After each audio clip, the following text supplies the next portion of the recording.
Um, you asked me to give you some thoughts about how Germany remains fit for the future and what will be Germany's role in Europe and what will be the European role in the world of tomorrow. So I suggest I was asked to give a speech of about 50 to 20 minutes, but unfortunately I have to leave definitely at 20 past 4 to get my next appointment, so I try to do it brief so that there is, I see you like to discuss, so that you have enough time probably to ask the questions you are interested in. So I think 2013 seems so far, and the last years as well, to be a good time and a good year for Germany.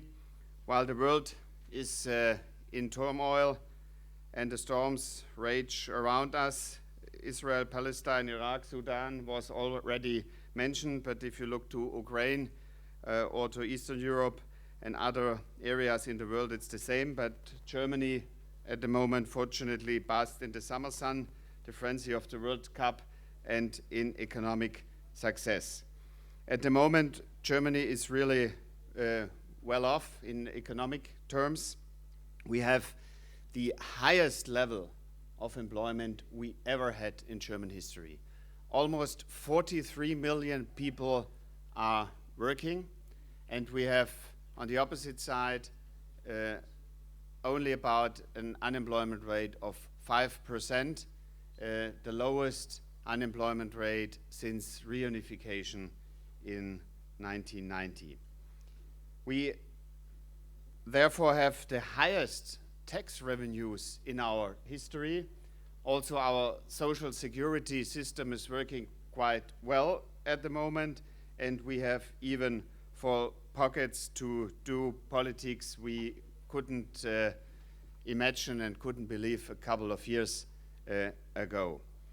We have a balanced budget on the federal level, and we are working on that on the most federal states. And we want to stop making debts, and we want to start repaying our debts.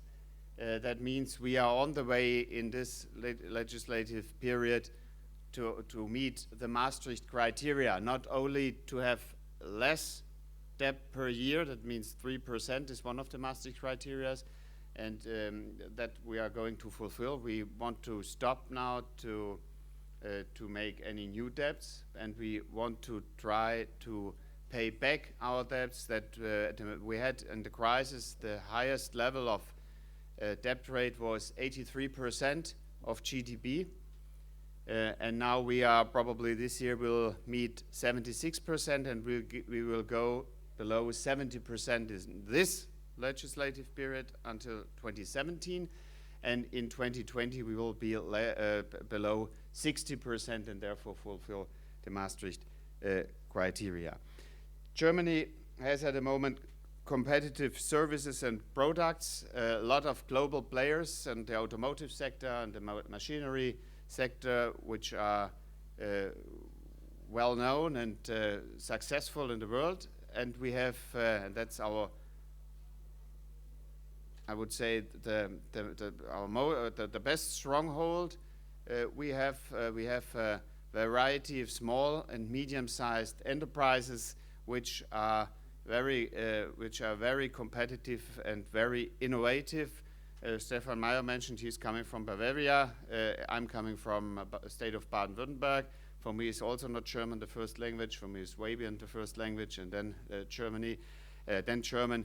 And we have, especially in the southern states, we have very competitive small and medium-sized companies which are globalized and have export rates. In my constituency, for example, there are two you probably know, Karcher, this with the cleaning company, or Steel with the motor saws, and they have export rates of more than 80%.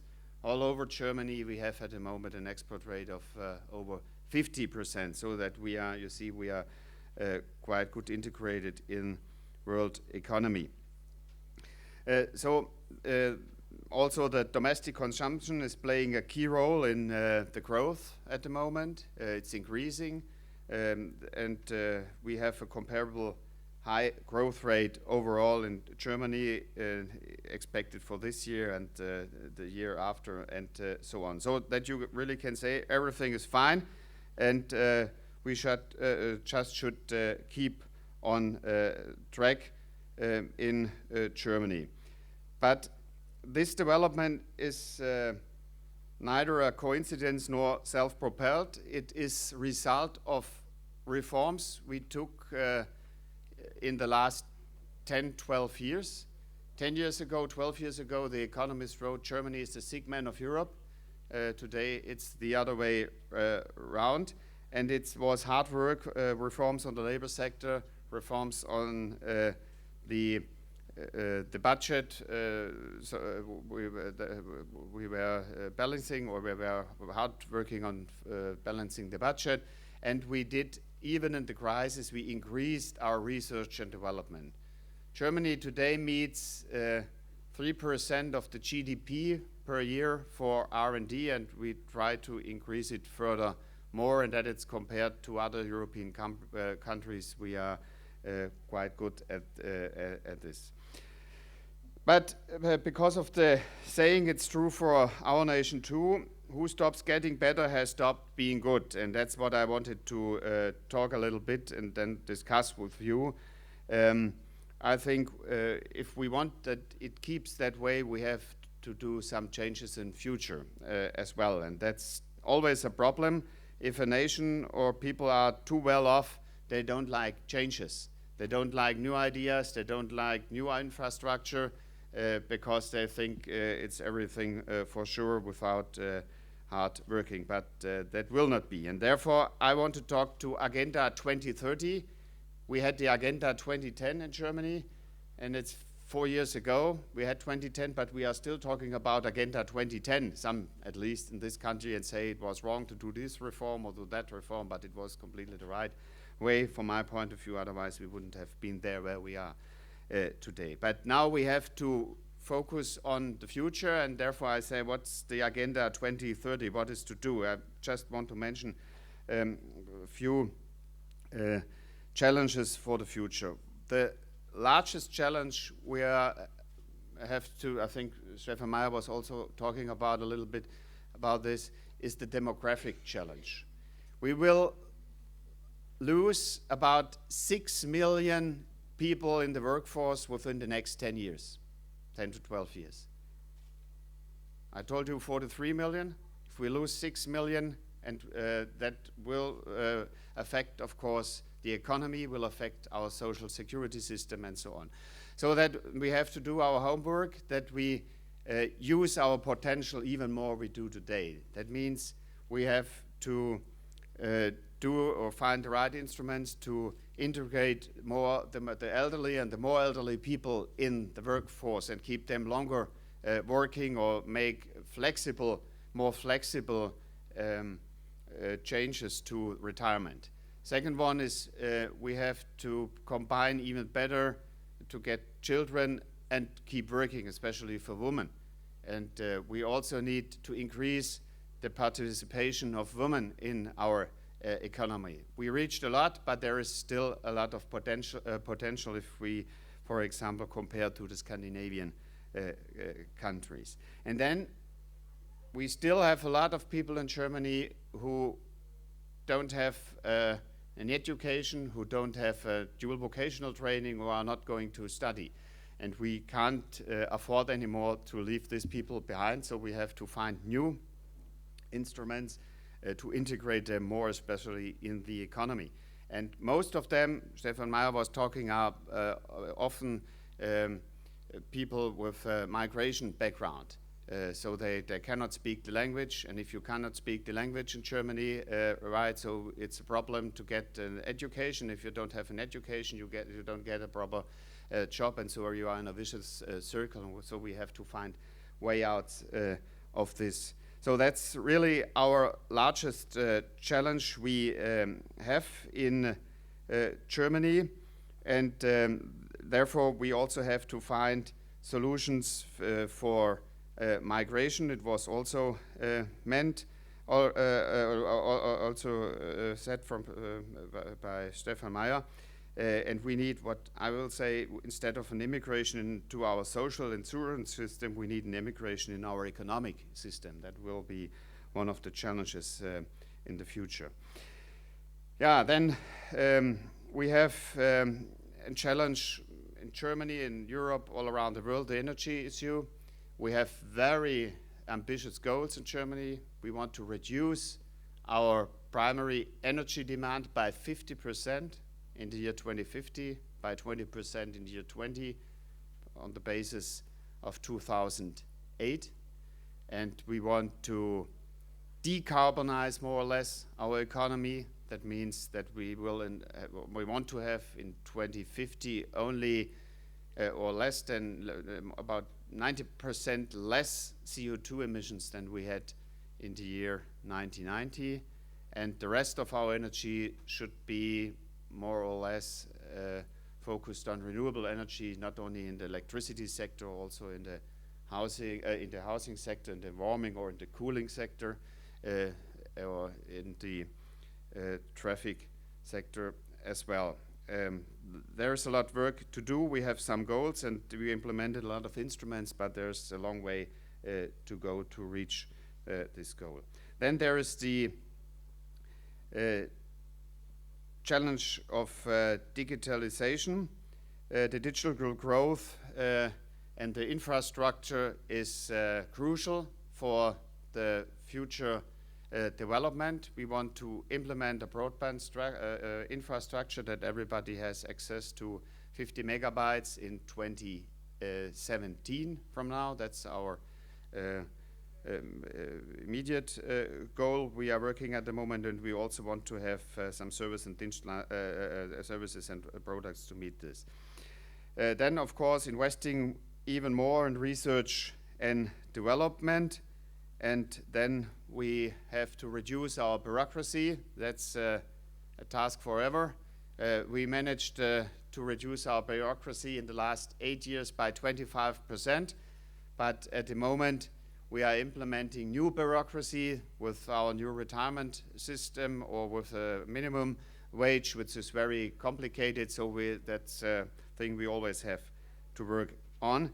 And then we have to close our investment gap we have at the moment, not only on the public infrastructure. I mentioned digitalization, but there is also road and rail work and other things we have to invest more, and we have to find models that there will be invested more, not only public investments by the state. I think we have to find solutions that the money where is internationally there finds the way to come to Germany to be invested here. A good example is the transmission system of electricity. We have a regulatory system which is, I would say, quite competitive, so that we have a lot of money at the moment coming to Germany to invest it in this infrastructure, and that should be mobilized also on other issues like the telecommunication, broadband infrastructure, as well as in the road and railway sector, for example. So that's what I see as the major challenges in the next years. If we are going to meet these challenges, we have the chance that the growth is going on, and Germany will be in the same position in 10 years and 15 years from now. If we are not going to tackle these challenges, there is the danger that we fall behind again, and we have the same discussions we had 10 to 15 years ago. So let me say something to the European role and Germany's role in Europe, and what will be the challenges there. To give you some figures, at the moment, Europe as a whole, that means the European Union, has less than 7% of world's population, about 500 million. If you look back 70 years, 80 years, there were also about 500 million in German living, and Germany alone had about 5% of world's population when the population was less than billion. If you look to the scenarios, what is upcoming in the next few decades, then we will probably have 12, 13 billion people on the Earth, but the European population will stay more or less stable or the same. So we will have less than 5% of world's population in, I would say, probably in 20 or 30 years from now. Today, still, Europe has about 25% of the global GDP, but we have also more than 50% of the social costs or social services in the world. So you see that will be a huge challenge to keep this. What is to do there? I think on a European basis, we also have, first of all, to balancing the budgets that we did a lot of countries have too much or too many debts, so they have to balance the budgets and start to reduce the debts. But you can't do that without an economy which is working. So there we have two pillars. Balancing the budget is one, but it's with balancing the budget alone you will not succeed. We have create growth, and therefore we have to do a lot of reforms we are undertaking at the moment in Europe as a whole. I just can mention, if I look to the clock, some points. I think one thing is also in Europe to fulfill the single European market of energy. It's not fulfilled. On other areas we were more successful. Then I think there is one huge chance for us. That's a broad public debate at the moment. That's the TTIP, Transatlantic Trade and Investment Partnership. Together with US, we will have the chance to form the largest market in the world, and I think, probably will be able, or would be able, if we succeed, to set last time in the 21st century standards on environmental, on labor, and on other issues. If we are not succeed, others will set the standards in the world out of Asia, or maybe in the 21st century out of Africa. For example, Africa will probably, I mentioned the population, I just read a scenario which says that in 2100, that means in 85 years from now, Africa will overtake Asia on population. Africa will have more than 5 billion on population. Today they have about 1 billion, so you can see what is coming on and what is going on there. But in Europe, we only should not, or are not only allowed to focus on budget matters or on financial matters or on economic matters. We also have to speak and act with one voice on foreign policy and its security issues as well. Otherwise, we will not be able, I'm convinced on this, to compete in the world and to play a key role in the world. Even Germany, as the largest country in Europe, will not be able a key role in Germany, in the world anymore. I think the question is, if we are able to join forces in Europe, then Europe will be a critical mass and will and can play a key role on political as well as on standardization, as on economic and innovative developments of the future. So I'm a member of German Parliament, but I'm deeply convinced the future will not need national answers. It will a European answer, and so that will be decisive whether we are able to join the forces in Europe in the next 10 to 15, 20 years in the necessary way or not. And that will be a very decisive discussion and political development in the next years. And from my point of view, hopefully we will succeed. But the outcome is, I think, open. If you look to the latest European elections, we had on the one hand side still a majority of people in Europe who say, okay, now we need a European answer, but we have a lot of Euroscepticism on the other side, and we have a lot of developments in Europe which are going for that has the potential that Europe is falling in parts or shares again. If you look to Scotland, they have a referendum in September.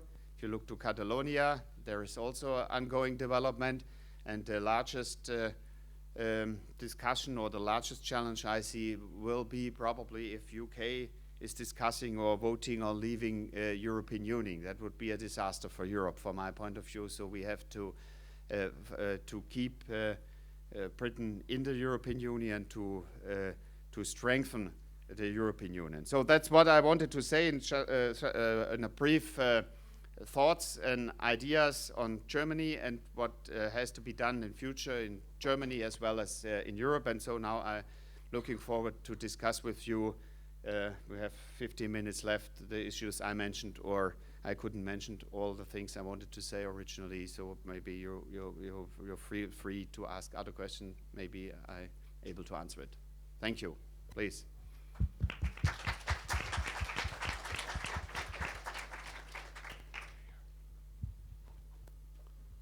Thank you very much for your time and for coming. My name is Juliana. I'm from Germany. And you mentioned the improvement in Germany and as well the role in Germany of Germany in the EU. But you mentioned as well like the world is changing and the increasing role of Asia and Africa. So mentioning the TTIP agreement, I'm wondering if the US is the right partner with the changing world to make such agreements, or if there should, in addition to that, not other agreements with other continents, and what's your position on that? On the trade issue, we already have a European approach. The EU Commission is negotiating free trade and investment agreements with the rest of the world.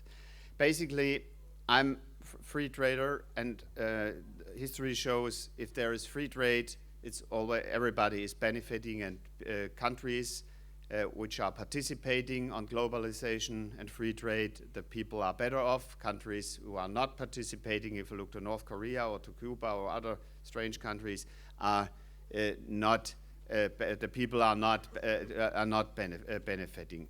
And so, first of all, the best would be we had an international approach. But unfortunately, the Doha round is more or less muddling through. Yeah?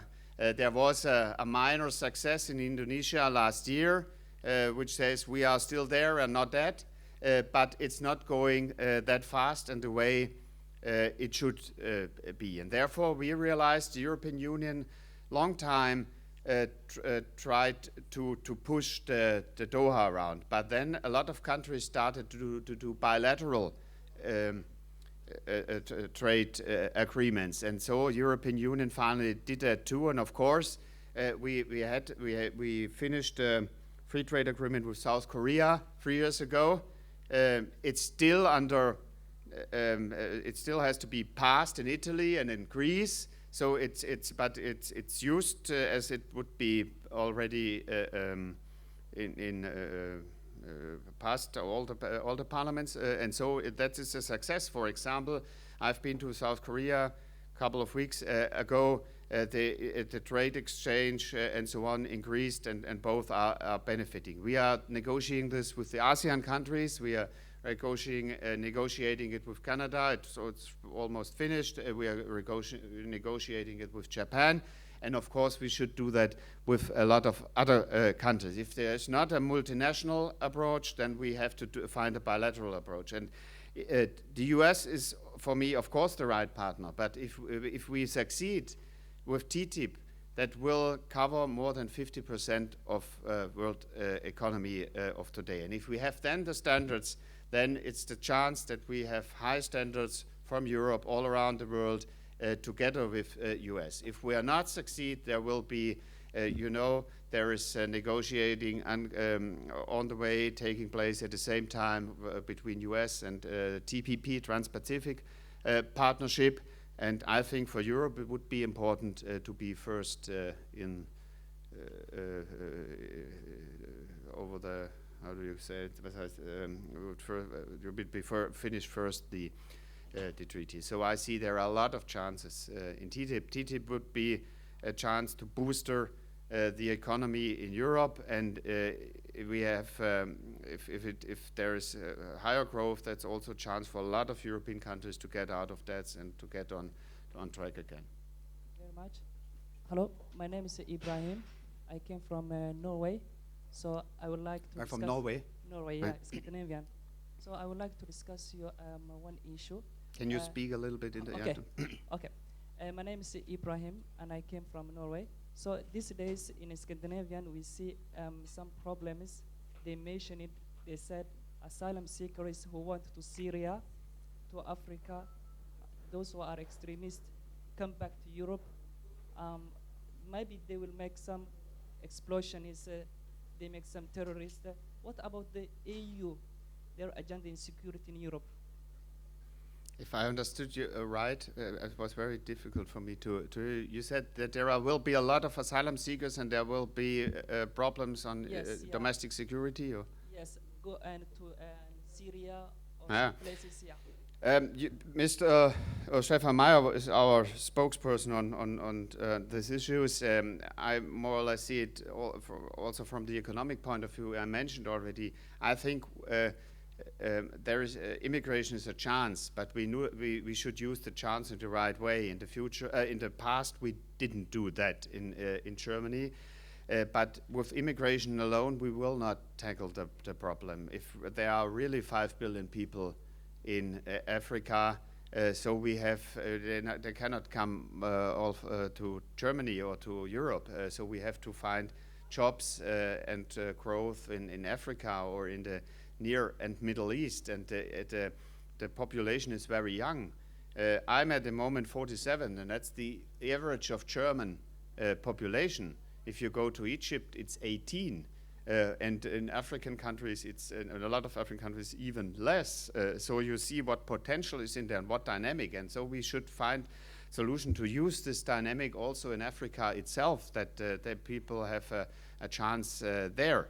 I don't think that we only can solve the problems by establishing new walls and new security systems. Of course, we cannot solve the problem in Europe alone. And therefore, we have to do two things: to do a good immigration policy on the one hand side, but on the other side, to do international policy that will give Africa, a lot of countries there, a chance to growth. And there, for example, I say, and that's still a discussion ongoing at the moment in Germany, and most of the Germans say, "Oh, we are so peaceful." And we don't want to take part in anything in the world, and we are criticizing U.S. and other countries doing that. But if you look to Mali, for example, the monopoly of the state was challenged. Now we are trying to educate, to train the Mali police force and the soldiers, and then we say we are not going to deliver you weapons. Yeah.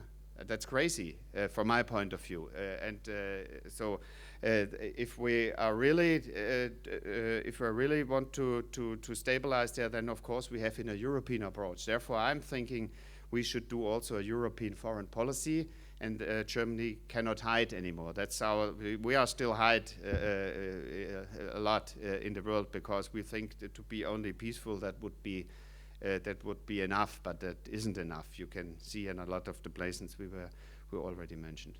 Hopefully that tackled a little bit at least your question. Hello. Thank you so much for your talk. I just wanted to go back briefly to TTIP because it's quite controversial at the moment. And I think, first of all, it's important not to equate free trade with necessary success. NAFTA would be a good example of that. But let's assume that cooperating with the US would be a good thing. What is your personal stand on the investor settlement dispute mechanism, which is really why TTIP is so controversial? So just maybe you can explain really quickly what it is and then tell us how you feel about it. Yeah. First of all, a lot of people at the moment are criticizing a treaty which is not negotiated. We just started a process of negotiating. And these international settlement processes and to make investments secure, that was a German innovation in the 50s. We have most of all the treaties signed were Germany developed. Now it went on the European level, and I think we also need such settlements with other states as well, but on a high level, and we have to negotiate this. And that it doesn't mean that our law system is inappropriate or not able to tackle it, but there are a lot of issues.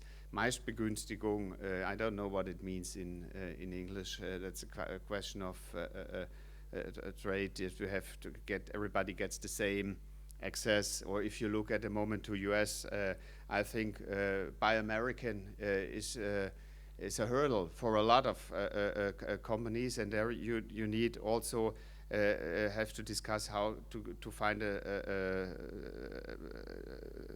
instrument to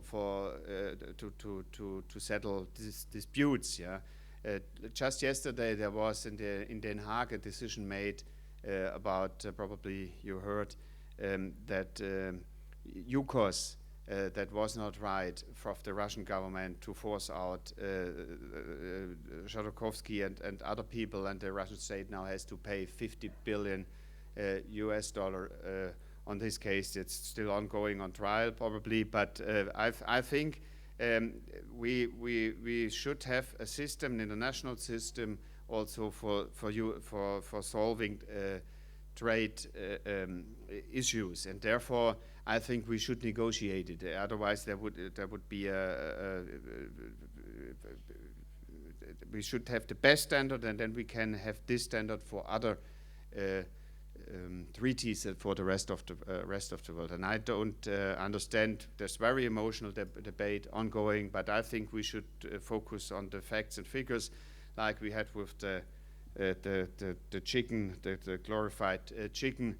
Everybody was complaining about. Now it was realized that the salad in France is also treated by grower and things like that. I think there's also a mixture of anti-Americanism and some emotions at the moment, and on these issues we should look at the facts and figures. And finally, at the end of a negotiating process, which will, from my point of view, probably we try to find a solution at the end of next year. But if you look to others, the trade agreements, we were negotiating for 10 years, 8 years, so there's still a long way to go. And then finally, what we see at the end, what is, and I think we of course will not approve a system which we say it's not good for everybody, or it's not the best.